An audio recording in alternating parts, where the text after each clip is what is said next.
আগুন দেওয়া হবে, আগুন দেওয়া হবে।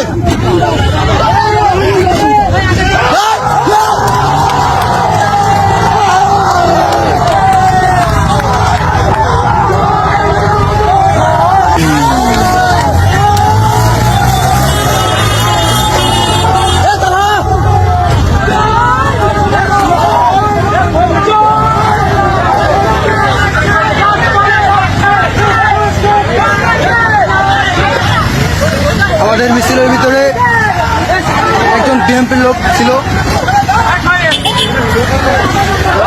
তার জন্য তাকে এবং তার গাড়িকে পুড়িয়ে দেওয়া হলো।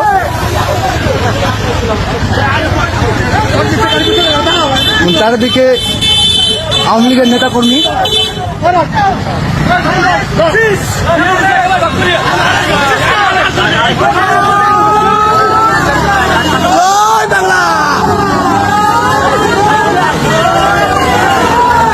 খবর পাইয়ে আমরা বিশ্বস্ত সূত্রে খবর পেয়ে গোপালপুর গেছি। গোপালপুর গিয়ে দেখি ছাত্রলীগের আজাদ এবং সুমনের নেতৃত্বে 150 হুন্ডা এবং বাস, মাইক্রোবাস এবং নসিমন বইরে ওরা মিছিল দিয়ে আমাদের দিকে অগ্রসর হয়। আমরা দৌড়ে সারতে না পারি নাই, আমরা মিছিলের মধ্যে পড়ে যাই। ওরা আমাদের মাইরে আহত করে। এমত অবস্থায় আমি পরবর্তীতে কি হয়েছে আমি বলতে পারি না। আজাদ সুমনের নেতৃত্বে ছাত্রলীগ, যুবলীগ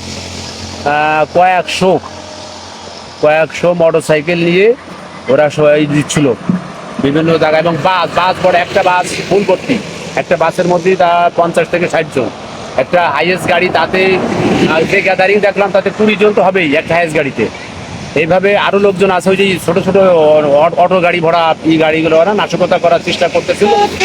হ্যাঁ, তো আমরা ছিলাম গোপালপুর সারাই এই মাঝখানে মাদ্রাসার সামনে, ওখানে আমরা দাঁড়াইছিলাম।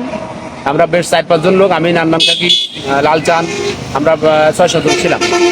এরা মিছিল নিয়ে যায়, ওখানে ওরা আমাদেরকে আটকে ফেলে আমার গাড়িটা ওরা পুরাই দেয় এবং আমাদেরকে আহত করে। জানান ভাইকে আর আমাকে 2 জনকে আহত করে, আর আমার মোটরসাইকেলটা ওরা আগুন পুরাই দেয়।